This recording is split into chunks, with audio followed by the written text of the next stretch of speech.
오늘 하나님께서 우리에게 주시는 말씀은 요한복음 6장 60절에서 71절까지 말씀입니다.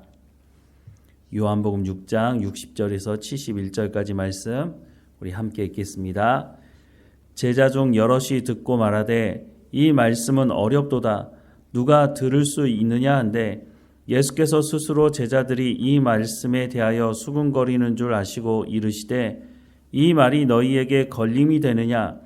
그러면 너희는 인자가 이전에 있던 곳으로 올라가는 것을 본다면 어떻게 하겠느냐?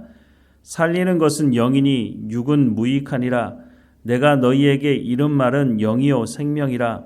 그러나 너희 중에 믿지 아니하는 자들이 있느니라 하시니 이는 예수께서 믿지 아니하는 자들이 누구며 자기를 팔 자가 누구인지 처음부터 아심이로라. 또 이르시되 그러므로 전에 너희에게 말하기를 내 아버지께서 오게 하여 주지 아니하시면 누구든지 내게 올 수 없다 하였노라 하시니라. 그때로부터 그의 제자 중에서 많은 사람이 떠나가고 다시 그와 함께 다니지 아니하더라. 예수께서 12 제자에게 이르시되 너희도 가려느냐? 시몬 베드로가 대답하되 주여 영생의 말씀이 주께 있사오니 우리가 누구에게 가오리이까? 우리가 주는 하나님의 거룩하신 자이신 줄 믿고 알았사옵나이다. 예수께서 대답하시되 내가 너희 12를 택하지 아니하였느냐? 그러나 너희 중에 한 사람은 마귀니라 하시니 이 말씀은 가룟 시몬의 아들 유다를 가리키심이라. 그는 12 중에 하나로 예수를 팔 자로라. 아멘. 예수님께서 사람들에게 자신의 몸과 피를 마실 것에 대한 말씀을 하시자 사람들도 이해하지 못했지만 예수님의 말씀을 직접 듣고 또 부족하면 예수님께서 또 그 말씀을 덧붙여서 하시는 말씀을 들었던 제자들조차도 이 말씀이 도대체 무슨 말인지 이해하지 못하고 있다는 것을 알 수 있습니다. 60절 말씀에 보면 제자 중 여럿이 듣고 말하되 이 말씀은 어렵도다. 누가 들을 수 있느냐라고 말을 하고 있습니다. 제자들의 관심도 사실은 다른 사람들과의 관심과 크게 다르지 않았던 것을 알 수 있습니다. 제자들이 늘 자리싸움을 했던 이유가 뭡니까? 예수님께서 왕이 되실 거라는 기대를 가지고 있었습니다. 아마도 오병이어 표적 이후에 많은 사람들이 예수님을 쫓아오면서 이 먹을 것을 해결하시는 예수님을 왕 삼는다면 우리에게 무슨 문제가 있겠느냐라고 생각을 했던 거죠. 그 모습을 보면서 제자들도 생각이 바뀌지 않았을까 하는 생각을 합니다. 아니, 바뀌었다기보다는 사람들 안에 근본적인 문제, 이 고민이 있기 때문에 제자들도 아마 이 고민을 하고 있었는데 예수님께서 먹는 문제를 해결하시는 걸 보면서 야, 예수님께서 왕이 되시지 않겠는가? 저렇게 많은 사람들이 예수님을 왕 삼으려고 하니까 그렇게 되지 않을까? 그러면 우리가 예수님 옆에서 한 자리 이 권력을 누릴 수 있지 않을까? 이런 생각 때문에 자리싸움을 한 것으로 보여집니다. 그런데 이런 마음은 오늘 이 시대를 살아가는 사람들에게도 똑같습니다. 우리가 대통령을 뽑을 때 가장 중요하게 생각하는 게 뭡니까? 어느 시점부터 가장 중요한 것이 경제입니다. 먹고 사는 문제죠. 그래서 우리를 더 잘 먹고 더 잘 살게 해준다면 그 사람이 지금까지 무슨 짓을 했든지 또 대통령이 돼서 무슨 짓을 해도 사람들이 거기에 큰 관심을 갖지 않는 사람들이 있다고 하는 것입니다. 우리가 이미 이 일들을 경험했고 또 앞으로도 경험할 가능성이 높습니다. 왜냐하면 사람들은 바뀌지 않기 때문입니다. 2000년 전에 살았던 사람들도 먹는 것, 풍요, 성공과 번영에 대한 관심을 가지고 있었던 것처럼 오늘 이 시대에 살아가는 사람들도 어떻게 하면 내가 더 잘 먹고 잘 살 수 있을까? 여기에 관심을 가지고 있기 때문에 이 시대에 만약 예수님이 오신다면 사람들은 예수님에게 똑같은 것을 요구할 겁니다. 예수님이 우리 가운데 먹을 것을 해결해 주신다면 우리가 예수님을 왕 삼겠다고 사람들은 말하게 될 것이라고 하는 것입니다. 예수님은 이 사람들에게 예수님의 몸과 피에 참여하라고 말씀을 하고 있습니다. 예수님의 말씀을 듣고 순종하라는 것이죠. 하지만 이 사람들은 예수님께서 행하시는 그 표적은 보면서 그것도 이 표적이 의미하는 것이 무엇인지를 듣고 싶은 마음은 없고 자신들이 원하는 자신의 탐욕을 채워줄 수만 있다면 우리가 예수님을 왕으로 추대하겠습니다 라고 사람들은 말하고 있는 것이죠. 왜 제자들도 여기에 동참하고 있을까요? 앞서 말씀을 드렸지만 제자들도 사람들과 똑같은 마음을 가지고 있는 겁니다. 예수님을 쫓아온 이유가 처음에는 그렇지 않았는지 모르겠지만 사람들이 그렇게 예수님을 말하는 것을 보면서 이 사람들도 그 사람들의 요구와 똑같은 마음을 품고 했던 것으로 보여지는 것입니다. 이때 예수님께서 이 제자들에게 이렇게 말씀하십니다. 63절 말씀에 보면 살리는 것은 영이니 육은 무익하니라. 내가 너희에게 이른 말은 영이요 생명이라 라고 말씀합니다. 살리는 것은 영이다 라고 말씀합니다. 여기서 말하는 영은 성령을 의미합니다. 예수님께서 승천하시면서 제자들에게 예루살렘을 떠나지 말고 성령이 임하실 때까지 기도하고 기다리라 라고 말씀을 하십니다. 그런데 당시 예루살렘이 어땠습니까? 예루살렘에서 예수님이 죽지 않았습니까? 예루살렘은 예수 믿는 사람들에게는 위협적인 곳이었습니다. 누구도 내가 예수님의 제자라고 말할 수 없는 때였습니다. 그런데 예루살렘을 벗어나지 말고 예수님께서 기도하며 성령이 임하실 때까지 기도하라고 말씀을 하고 있습니다. 그리고 성령이 임하셨죠. 오순절에 성령이 임하자 어떤 일이 벌어졌습니까? 성령이 임하자 이 사람들의 삶이 180도 바뀐 삶을 살아가게 됩니다. 성령이 임하자 이들이 하나님의 말씀을 듣기는 들었었지만 깨닫지 못했었는데 이제는 하나님의 말씀을 깨닫고 그들이 밖으로 나가서 그 모인 사람들에게 예수가 바로 그리스도, 너희가 그렇게 학수고대했던 메시아 구원자라고 하는 것을 선포하게 되는 것입니다. 성령의 가장 큰 사역이 무엇이냐? 우리를 진리 가운데 하나님의 말씀 가운데로 인도하시고 그 말씀을 깨달아 알게 하실 것이라고 하는 것을 예수님께서 먼저 말씀을 해 주셨고 그와 같이 성령이 임하자 사람들이 하나님의 말씀을 깨닫고 하나님의 말씀을 증거하는 삶을 살아가게 되었다고 하는 것입니다. 성령이 바로 우리를 살리는 영이라고 하는 것을 말씀해 주고 있는 것이죠. 그런데 예수님께서 왜 육은 무익하다라고 말씀하셨을까요? 성경에서 말하는 이 육은 탐욕을 쫓는 우리의 마음을 말하는 것입니다. 탐욕을 쫓다 보면 결국 뭡니까? 죄를 짓게 되고 하나님의 심판을 받게 되는 것이죠. 예수님께서 내가 너희에게 이른 말이 영이요 생명이라고 말씀하십니다.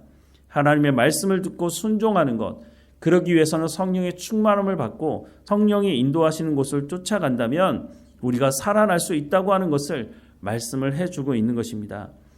이 말씀을 듣고 있는 사람 중에 물질적인 풍요를 기대하던 사람들이 있었습니다.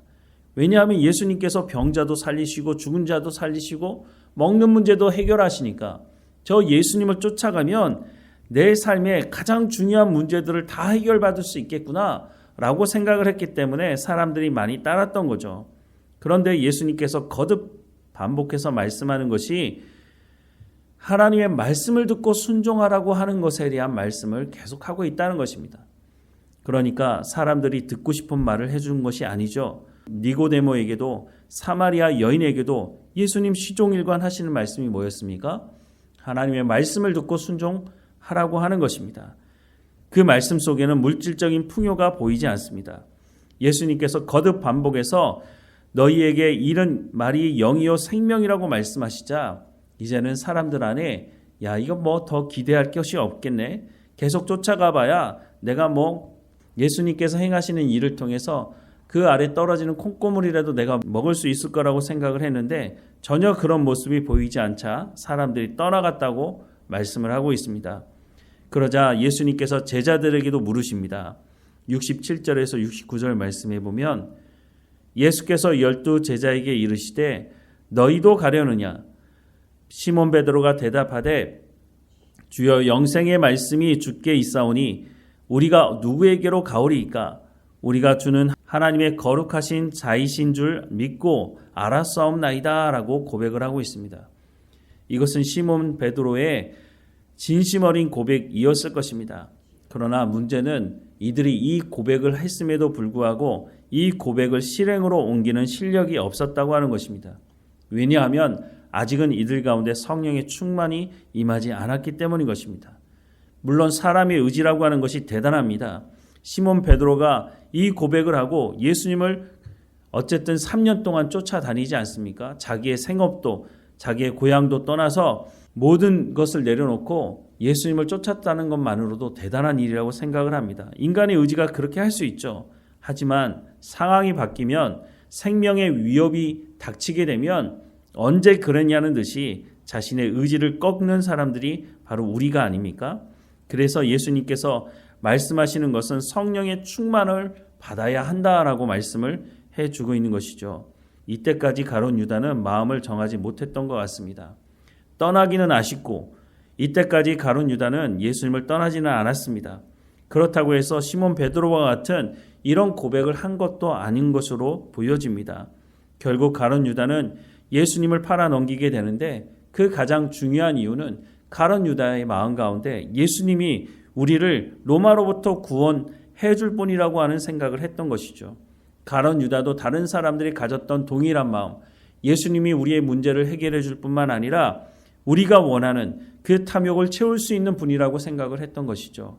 그런데 마지막 저녁 식사의 자리까지 예수님께서 그런 말씀은 하지 않으시고 자신이 십자가에 못 박혀 죽으실 것에 대한 말씀을 하자, 야, 이거 더 이상 예수님 쫓아가다가는 나도 내 목숨 가운데도 문제가 생길 수 있겠다라고 생각을 하고 예수님을 팔아버리게 된 것이죠. 오늘 교회 안에도 마찬가지입니다. 예수님의 말씀을 듣기 위해 교회에 모이는 사람들이지만 모든 사람들이 그렇게 보이진 않습니다. 교회 안에 들어와서 포도원을 허는 여우처럼 자신들을 의롭다고 생각하고 하나님의 말씀은 듣지 않으면서 자신들의 주장만 하는 사람들이 교회 안에 있다고 하는 것입니다.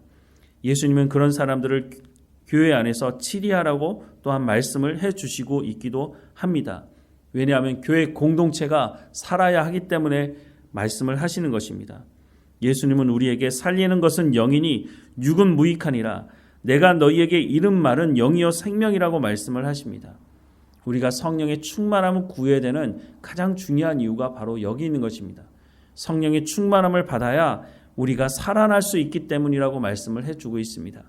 우리가 이 땅에서 그리스도인으로 살아갈 수 있는 힘, 우리의 의지와 결단으로는 불가능한 것입니다. 성령의 충만함으로 성령께서 우리를 진리 가운데로 인도하시고 말씀을 깨닫게 하시고 살아내게 하지 않으신다면 우리가 세상에서 하나님의 말씀을 순종하며 하나님의 말씀을 우리의 삶을 통해서 열매 맺는 것은 어렵다고 하는 것을 말씀해 주고 있는 것입니다. 그래서 예수님께서 구하는 자에게 성령을 주시겠다고 언약의 말씀으로 우리 가운데 해 주시고 있다고 하는 것을 기억해야 할 것입니다. 예수님의 말씀을 깨닫지 못하는 제자들에게 예수님께서 성령에 대해서 말씀하기 시작하고 있는 것입니다. 오늘 우리도 하나님의 말씀에 귀를 기울이고 순종하며 삶을 살아가기 원한다면 성령의 충만함을 구해야 할 것입니다. 성령께서 우리로 하여금 하나님의 말씀을 이루어내며 성령의 열매를 맺어가게 하실 것입니다. 이 맛을 보는 이 열매를 맺는 우리의 삶이 되기를 주님의 이름으로 축원합니다. 기도하겠습니다. 사랑하는 하나님, 예수님께서 말씀하시고 언약하신 말씀대로 성령의 충만함을 구합니다.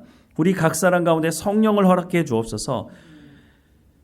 초대교회 성도들에게 성령의 세례를 베푸심으로 말미암아 그들이 담대하게 하나님의 말씀을 증거하며 하나님의 말씀대로 순종하는 삶을 살아갔던 것처럼 오늘 이 혼란스럽고 악한 이 시대 속에서 우리가 깨어있도록 성령의 충만함을 우리 각 사람 가운데 부어주셔서 하나님의 진리의 말씀, 약속의 말씀을 온전히 붙들고 살아가는 우리의 삶이 될 수 있도록 하나님이 인도해 주옵소서.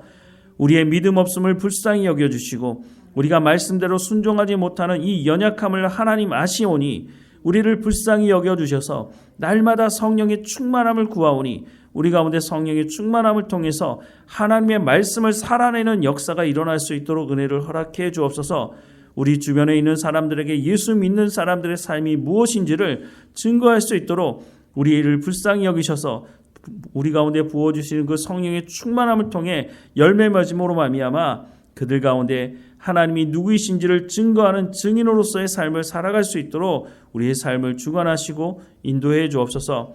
그래서 나뿐만 아니라 우리 집안의 모든 가족들 한 사람 한 사람 가운데도 영향력이 흘러가게 하시고 모든 사람들이 하나님을 예배하는 가정 되어지도록 하나님 인도해 주옵소서. 우리의 자녀들 어느 곳에 있든지 하나님 지켜주시고 하나님 그들에게도 하나님 말씀해 주시며 성령의 충만함으로 하나님의 말씀을 살아낼 수 있도록 은혜를 허락해 주옵소서.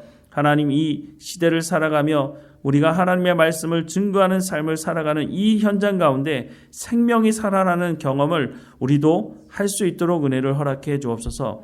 오늘도 우리와 함께 하시고 우리를 인도하실 하나님 감사하며 뒤를 돌아볼 때마다 하나님께서 우리를 여기까지 인도하셨다고 고백하는 우리의 삶이 될 수 있도록 인도해 주옵소서. 늘 우리와 함께 하시는 하나님께 감사하고 예수님의 이름으로 기도드립니다. 아멘.